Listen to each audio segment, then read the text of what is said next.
ఈ యొక్క ప్రజా వ్యతిరేక వైఎస్ఆర్ కాంగ్రెస్ పార్టీ ప్రభుత్వానికి వ్యతిరేకంగా పోరాటాలు చేస్తూ ఉన్నారు.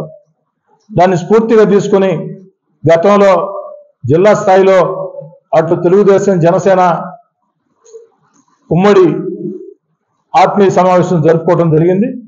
అదేవిధంగా ఈనాడు జనసేన జిల్లా అధ్యక్షుడు మనుక్రాంత్ రెడ్డి గారిని, అదేవిధంగా జనసేన నాయకుల్ని ప్రత్యేకంగా కలిసేదానికి, రాబోయే రోజుల్లో తెలుగుదేశం జనసేన ఉమ్మడిగా ఏ కార్యక్రమాలు చేపట్టాలా, ప్రజల్లోకి ఇంకా ఎంత బలంగా వెళ్ళాలా, ప్రజల ఆకాంక్ష అయితే ఉందో తెలుగుదేశం జనసేన కలయిక అనేది రెండు పార్టీల కలయిక కాదు.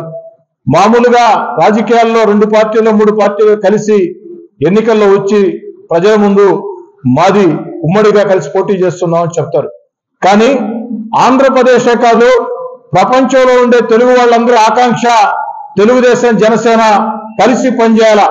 అందుకే ఈ తెలుగుదేశం జనసేన పుట్టుక కలయిక అది రెండు పార్టీల కలయిక కాదు, ప్రజల ఆకాంక్ష మేరకు జరిగింది. అదేవిధంగా భవిష్యత్తులో సంక్రాంతి పూర్తయిన తర్వాత నెల్లూరు రూరల్ నియోజకవర్గ స్థాయిలో తెలుగుదేశం పార్టీ జనసేన ఉమ్మడి కార్యకర్తల సమావేశం ఉంటుంది.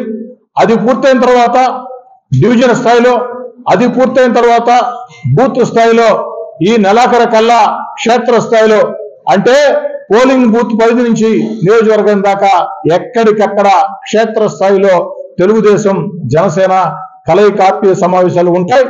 అటు తెలుగుదేశం పార్టీ పక్షాన, అటు అదేవిధంగా జనసేన పక్షాన మనుక్రాంత్ రెడ్డి గారు జిల్లా అధ్యక్షుడు, అదేవిధంగా జనసేన నాయకులు అందరం కూడా కలిసికట్టుగా పోరాటం సాగించి ఏదైతే నెల్లూరు జిల్లాలో 10కి 10 అసెంబ్లీ స్థానాలు, 2 ఎంపీ స్థానాలు కూడా తెలుగుదేశం జనసేన ఉమ్మడి అభ్యర్థులు గెలిచే విధంగా ప్రతి ఒక్కరం కష్టం చేస్తామని, ఇక అభ్యర్థుల ఎంపిక అవన్నీ కూడా ఇందాకే మనుక్రాంత్ రెడ్డి గారు చెప్పినట్టు అటు చంద్రబాబు గారు పవన్ కళ్యాణ్ గారు నిర్ణయం తీసుకుంటారు.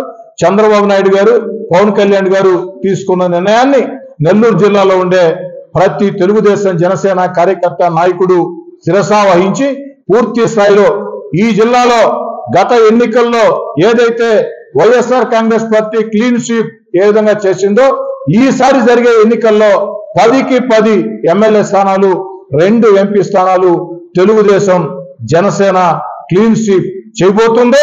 మరో 2 నెలల్లో ఎన్నికలు జరగబోతున్నాయి. ఈ యొక్క ఎన్నికలు జరిగిన వేళ ఆ కౌంటింగ్ రోజు సాయంకాలం నేను చెప్పిన మాటలు యథాతథంగా ప్రజలందరికీ కూడా తెలుస్తాయి.